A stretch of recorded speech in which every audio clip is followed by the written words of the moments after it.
আসসালামু আলাইকুম প্রিয় দর্শক, অন্য মঞ্চের আলাপচারিতায় আপনাদের সকলকে আমন্ত্রণ জানাচ্ছি। আজ আমাদের সঙ্গে যুক্ত হয়েছেন সুদূর অস্ট্রেলিয়ার সিডনি থেকে আপনাদের সকলের পরিচিত মুখ জনাব অজয় দাশগুপ্ত। অজয় দা, আমাদের অনুষ্ঠানে আপনাকে স্বাগত জানাচ্ছি। ধন্যবাদ মাসুদ ভাই। আমাকে আপনি সুযোগ দিচ্ছেন এই জন্য আপনার কাছে এবং আপনার শ্রোতা দর্শকদের কাছে আমার অগ্রিম কৃতজ্ঞতা। অজয় দা, কেমন আছেন? কেমন আপনি এবং ভালো আপনারা আছি। যারা আছেন, ভালো আছেন? আপনি কি ঠান্ডা এই পড়ছে, আমার তো সোয়েটারেই দেখতে পাচ্ছেন ঠান্ডা পড়ছে খুব। হ্যাঁ, আপনি তো বোধহয় এই পট পরিবর্তনের পর আর দেশে আসেননি, না, আমি আর দেশে যাইনি। কিন্তু দেশের সব খবরাখবরই তো পান। এখন তো ধরেন যে ডিজিটাল যুগ না, আপনারা ঘুম থেকে ওঠার আগে আমরা জানি মব ইনজাস্টিস কোথায় কি করতেছে, এটা জেনে যাই আমরা।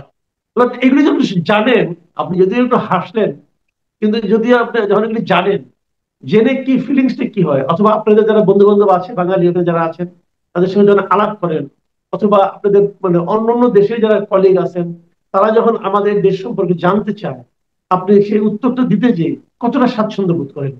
আসলে কি জানেন তো, আমার কেন জানি মোহভঙ্গ হয়েছে মানুষের।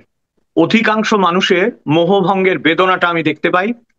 একদিকে ধরেন এখানে আমি এটা বললে আমাকে বলতে হবে কি, তিন ধরনের প্রতিক্রিয়া আছে বাঙালিদের মধ্যে। এখন একটা হচ্ছে মোহভঙ্গের প্রতিক্রিয়া, আর একটা হচ্ছে প্রতিশোধের প্রতিক্রিয়া, আর একটা হচ্ছে প্রত্যাবর্তনের প্রতিক্রিয়া। এই তিনটা প্রতিক্রিয়া কিন্তু এখন চলছে পৃথিবীব্যাপী বাংলাদেশিদের ভেতরে। আচ্ছা, মোহভঙ্গটা নয় মোটামুটি বুঝি, কারণ আমি নিজেও হয়তো ওই গোত্রের মধ্যে পড়ি। পরের দুটো একটু ব্যাখ্যা করা যাবে, যে প্রত্যাবর্তন এবং প্রতিশোধ কেমন?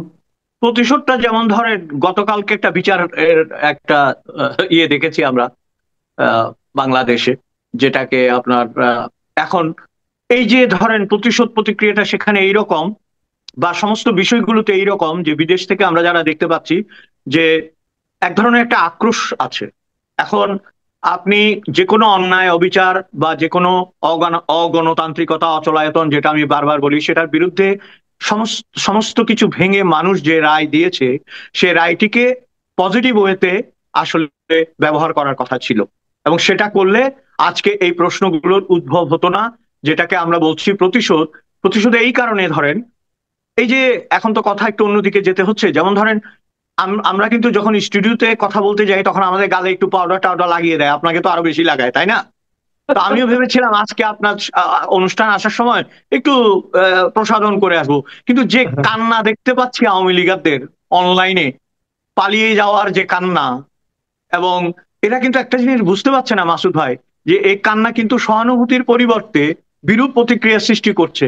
কারণ কি, এই যে আমি সকালবেলায় দেখলাম, এই ভদ্রলোকের সাথে আমার এমনি পরিচয় হয়েছিল খানিকটা, যে মন্ত্রী ছিলেন যে ভদ্রলোক, যিনি, সমরজন, জি সমরজন। জি জি, তার কথাতে তো একটা কথা স্পষ্ট হয়ে গেছে, তার নিজের লোক তার বিরোধিতা করেছে এবং বলছে তাকে পয়সা দিয়ে আমি বানিয়েছি।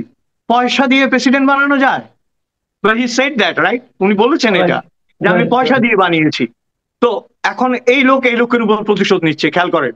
পয়সা দিয়ে যাকে বানিয়েছে, এবং যারা এই কথাগুলো বলছে তারা ভুলে যাচ্ছে যে তাদের দলের সরাসরি সেই রকম সম্পৃক্ত মন্ত্রী না হওয়ার পরও আইভির জন্য হাজার হাজার মানুষ রাস্তায় নেমেছে না, ব্যারিকেড করে দাঁড়িয়েছিল, নিতে দিচ্ছিল না, এরকম তো ঘটনা ঘটেছে, তাই না? Right, right. হ্যাঁ, কিন্তু না, তোমাদের বেলায় আপনি এটা আপনাদের, আপনি জি। রেজাউল করিমের যে ঘটনাটা বললেন, এটার কিন্তু আমি আবার কালকে আমাকে একজন একটা পাঠিয়েছি, আমি এটা এই মুদ্রার অপর পিঠের চিত্রটা কিন্তু অন্যরকম। সেটা কেমন? ওই যে ছেলের কথা উনি বলেছিলেন, যাকে আমি পয়সা দিয়ে সভাপতি বানিয়েছি, ওই ছেলেটা একটা ফেসবুক স্ট্যাটাস দিয়েছে। সেটা যদি আপনি পড়েন, আপনার কাছে মনে হবে যে রেজাউল করিম এভাবে মিথ্যা কথা বলতে পারেন। আমি ওই স্ট্যাটাসটা পড়ার সুযোগ হয়নি। হ্যাঁ। এবং আরেকটা জিনিস দেখেন, এরা কিন্তু গল্পগুলো বানাচ্ছে অবিশ্বাস্য ধরনের। যে কোনো মানুষের ধরেন এই ধরনের পলায়ন আমি পছন্দ করি না ব্যক্তিগতভাবে, কাউকে এইভাবে আক্রমণের মুখে কেন চলে যেতে হবে, কিন্তু প্রশ্ন হচ্ছে তাদের বিবরণের ভেতরেই জনবিচ্ছিন্নতার কথা তারা নিজেরাই বলে দিচ্ছে। একদম, তারা একদম। নিজেরাই তাদের জনবিচ্ছিন্নতার কথা বলে দিচ্ছে। আরেকটু যদি গভীরে যাই, ধরেন দলের সেক্রেটারি, আপনি চিন্তা করতে পারেন, এই দলের সেক্রেটারি ছিল তাজউদ্দিন সাহেব, এই দলের সেক্রেটারি ছিলেন বঙ্গবন্ধু স্বয়ং, তাই না? এই দলের সেক্রেটারি বলছে, উনি কিন্তু প্রায় বলতেন খেলা হবে খেলা হবে। আমি বোকা শোকা মানুষ, আমি মনে করতাম আসলেই খেলতে পারবে, কিন্তু এখন দেখছি উনি 5 ঘন্টা বাথরুমেই খেলে ফেলেছেন। তো আর খেলা হবে কখন? মানে খেলাটা হতে হলে তো আপনাকে বেরিয়ে আসতে হবে, তাই না? এবং আমি পলাই না পালাই না এগুলি বলে বলে শেষ পর্যন্ত দেখেন, আমার কাছে যেটা মনে হয়, একটু সিরিয়াসলি বলি, সেটা হচ্ছে এই প্রতিশোধ প্রবণতাটা আরো বৃদ্ধি পাবে যদি তারা এগুলো এইভাবে বলতে থাকেন, আমার মনে হয় আর কি। হ্যাঁ, কারণ দাবার গুটি তো হাতের থেকে বেরিয়ে গেছে, যখন বেরিয়ে গেছে তখন খেলা সাজাতে হলে আমার মনে হয়, দেখেন আমাদের দেশের রাজনীতিবিদদের পড়াশোনা নিতান্তই কম, আমি অত্যন্ত মানে শ্রদ্ধার সাথে বলছি, অল্প কিছু মানুষ, বরং আমরা আমাদেরকে যাদেরকে ধরিয়ে দেওয়া হয়েছিল প্রতিপক্ষ হিসেবে তারাই বরং অনেকগুলো সত্য কথা বলছেন। বিএনপির অনেক নেতারা যা বলছেন আওয়ামী লীগের নেতারা গত 20 বছরেও বলেনি, আগামী 20 বছরেও বলতে পারবে না। আপনি মেজর আখতারুজ্জামান যেভাবে কথা বলছেন, ফজলু ভাই যেভাবে কথা বলছেন, বা আরো অনেকে, ইভেন ওনারা রাজনৈতিক সভাগুলোতে যে কথা বলছেন, সেই কথাগুলো কিন্তু মানুষের মর্মে মর্মে প্রবেশ করছে, এবং সেগুলো সবচেয়ে বেশি শক্তি যোগাচ্ছে আওয়ামী লীগের লোকদের। খেয়াল করেন আপনি। কি আপনি কি একটা জিনিস খেয়াল করেছেন, মানে দেখেন আমি সবসময় কিন্তু একটা কথা বলি যে এদেশে প্রচুর লোক আছে যারা নাকি মনে করেন একদম মাঠ পর্যায়ের লোক আছে যারা নাকি আওয়ামী লীগও করে, বিএনপিও করে, এবং কেন করে তারা নিজেরাও যায় না, কিন্তু করে, তার বাবা করতো, বংশানুক্রমিক ভাবেই করে। সেই লোকগুলোকে বাদ দিয়ে কিন্তু আপনি দেশটাকে অগ্রসর করতে পারবেন না। বিভক্ত জাতি কিন্তু অগ্রসর হতে পারে না। কিন্তু এই যে বিভক্তিকরণের একটা প্রক্রিয়া আমরা দেখেছি, আমরা গত 15 বছর দেখেছি যে বিএনপি জামাতকে বাতিল করে দিয়ে দেশকে এগিয়ে নেওয়ার প্রচেষ্টা। আবার এখন দেখছি যে আওয়ামী লীগের সঙ্গে জাতীয় পার্টিকে, এদেরকে বাদ দিয়ে দেশকে অগ্রসর করতে চাওয়া, এই যে প্রবণতাগুলো, এটাকে আপনি আপনি কিভাবে দেখেন? দেখেন একটা জিনিস যেটা বললেন, একমাত্র যুদ্ধাপরাধী ব্যতীত বা যারা দাগী চিহ্নিত আসামি ব্যতীত বাকি সকলের জন্য বাংলাদেশের রাজনীতিতে যে সুযোগটা ছিল, আমি কিন্তু গোড়া থেকে একটা কথা বলে এসেছি, আমি বিডি নিউজ এগুলো নিয়ে লিখেছিও আপনার, যে সবচেয়ে বড় বিষয় হচ্ছে যে কোনো দ্বিধাবিভক্ত জাতিকে সংগঠিত করতে হয় একটা ইউনিফিকেশন প্রক্রিয়ার ভেতর দিয়ে। আমি আপনাকে একটা ছোট্ট ঘটনা বলি মাসুদ ভাই, আমি কম্বোডিয়া গিয়েছিলাম শুধুমাত্র, আপনি জানেন এটা আমাদের চেয়েও যুদ্ধ বিধ্বস্ত একটা দেশ, আমি ভিয়েতনামও গেছিলাম দেখার জন্য ওরা কিভাবে রিকনসিলিয়েশনটা করেছে। আমি যখন নমপেনের জাদুঘরে গেলাম, সেখানে ধরেন বড় বড় ওদের যারা রাজাকার ছিল ওদের ভাষায়, যারা ওদের স্বাধীনতা এবং তাদের মুক্তির ব্যাপারে বিরোধিতা করেছিল, তাদের অনেক স্টেটমেন্ট গুলো তারা বাঁধিয়ে রেখেছে জাদুঘরে, যারা অনুতপ্ত হয়ে ফিরে এসেছে, অনুশোচিত হয়ে ফিরে এসেছে। আপনি কি আমাদের দেশে দেখেছেন সেরকম কোনো প্রক্রিয়া? কখনোই করা হয়নি, কখনোই করা হয়নি। শুধু বিভাজন, এই বিভাজনের কারণ ছিল ক্ষমতাটাকে কেন্দ্রীভূত করা, ক্ষমতাটাকে নিজের হাতে নেয়া। আপনি যেটা বললেন একটু আগে, I think this is very important, এখন যাদের কাছে সুযোগ ছিল তারা আরো লেজে গোবরে করে ফেলেছে। একদম, হ্যাঁ, একদম, একদম। এই বিচারটা নিয়ে তো আপনি একটা কথা আপনার মনে পড়তেই পারে, লিবিয়ার গাদ্দাফি বা সাদ্দাম হোসেনেরও একটা বিচার কিন্তু হয়েছিল। হ্যাঁ, এই ধরনের একটা ট্রায়াল কিন্তু হয়েছিল। এই ট্রায়াল গুলো যে হাস্যকর এবং যার বিরুদ্ধে করা হয় তাকে যে আরো আননোনলি পপুলার করা হচ্ছে, এই বিষয়টাই তারা বুঝতেছে না। একদম ঠিক বলছেন। এতে কিন্তু মানুষের কিন্তু সবসময় মনে করেন তারা ধরেই নেয় যে একজন দুর্বল, একজনের উপর অত্যাচার করা হচ্ছে, এবং তার প্রতি সমস্ত সহানুভূতি যে জমা হতে থাকে ধীরে ধীরে। এটা করে লাভটা কি, এটা আমি বুঝি না নিজেও। যাই হোক, আমাদের সামনে এখন অগ্রসর হতে হবে। আপনি যে কথাটা বললেন, এই যে মানে দুইজন লোকের নামে আপনি উচ্চারণ করেন, সমর রেজাউল করিম এবং ওবায়দুল কাদের, এবং বলে যে তাদের এই সমস্ত কর্মকাণ্ড তাদেরকে তো হাস্যকর করেছে, এবং দেশে যে সমস্ত আওয়ামী লীগের লোকজন রয়েছে তাদের জন্যও কিন্তু একটা বিব্রতকর পরিস্থিতি তৈরি করে। একটা জিনিস যদি আমাকে একটু বলার অনুমতি দেন, একটা জিনিস খেয়াল করেন, আপনি ওই দলটার সাধারণ সম্পাদক, যে দলটি 15 বছর দোদণ্ড প্রতাপে দেশকে শাসন করেছে এবং কুক্ষিগত করে রেখেছে ক্ষমতা, তাই না? তাদের কথা ছাড়া গাছের পাতা পর্যন্ত নড়তে পারেনি বাংলাদেশে। এক রাতে আপনি এরকম অসহায় হয়ে গেলেন এবং মবের বিরুদ্ধে ভয় পেলেন, এবং রেজাউল করিম সাহেব এইভাবে বলছেন। তো মুশকিলটা হচ্ছে তাহলে সাধারণ কর্মীরা কি ভাববে, যে আমাদের নেতাদেরই যদি এই অবস্থা হয়, সে যদি পুকুরে গিয়ে কাদার পাকের মধ্যে গিয়ে 4-5 ঘন্টার গল্প বলে বা সত্যি বলে, তাহলে আমার তো আন্ডারগ্রাউন্ডে যাওয়া ছাড়া আর কোনো পথ নাই। তাহলে তো আওয়ামী লীগ পাতালপুরি নামে একটা দল করতে হবে, তাই না? আচ্ছা, একটা জিনিস রেজাউল করিম সাহেবের গল্পের মধ্যে একটা কথা আছে না, উনি একদম খালি হাতে বেরিয়ে গেলেন, কিন্তু তো তারপর ইন্ডিয়ার থেকে আবার ইংল্যান্ডে চলে গেলেন, পাসপোর্ট কখন নিলেন? এবং আপনার এটা কিন্তু সাধারণ সম্পাদক বলেছে যে তাকে আমন্ত্রণ জানানো হয়েছে, যেখানে আপনি জানের ভয়ে মরে যাচ্ছেন সেইখানে আপনাকে ইনভাইটেশন পাঠানো হচ্ছে। এগুলো কিন্তু সন্দেহ এবং প্রশ্নের সৃষ্টি করছে, ক্রমাগত সন্দেহ এবং প্রশ্নের সৃষ্টি করছে। দুটো কথা বললেই তো হতো, যে আমি যে ভাই প্রাণ নিয়ে আসতে পেরেছি এটাই যথেষ্ট। আমরা আমরা বুঝতে পারি নাই যে মব এভাবে আক্রমণ করবে, আমরা কোন রকমের প্রাণ নিয়ে পালিয়ে এসেছি। যত যত আপনি ব্যাখ্যা দেবেন, একটা কথা আছে না, আপনি যদি সত্য বলেন তাহলে সেটাকে আর সাপোর্ট করার জন্য যুক্তির প্রয়োজন হয় না। আর আপনি যদি মিথ্যা বলেন 101টা কথা সাপোর্ট করে বলতে হবে এবং ক্রমাগতভাবে আপনি আসলটা ভুলে যাবেন, এটাই নিয়ম। এটা এটা তাদের রাজনীতি, তারা মানে তাদের ভিত্তিটাই গড়ে তোলেনি, ভিত্তিহীন একটা রাজনীতি, মানে কিসের উপর যে দাঁড়িয়েছিল এটি বুঝতে পাইনি আমরা। তা না হলে এভাবে তাসের ঘরের মতো ভেঙে যায় কেন, এটাও ক্লিয়ার না। জনগণের সঙ্গে সম্পৃক্ততা না থাকলে যা হয়, হয়তো যা হয় বহন করতে হয়েছে। ধীরে ধীরে তাসের ঘরে পরিণত হয়েছিল। আর নেত্রীকে রেখেছিল তারা, তাদের নেত্রী বা আমাদের মাননীয় প্রধানমন্ত্রী, ভূতপূর্ব প্রধানমন্ত্রী শেখ হাসিনা, তাকে রেখেছিল কাচের ঘরে। সেটা নয়, বুঝলাম। এটা এখন আমরা কোন দিকে যাচ্ছি? এখন যা দেখছেন, যারা দায়িত্ব নিয়েছেন, তারা কি আপনি মনে করেন দেশকে সঠিক গন্তব্যের দিকে নিয়ে যেতে পারছেন?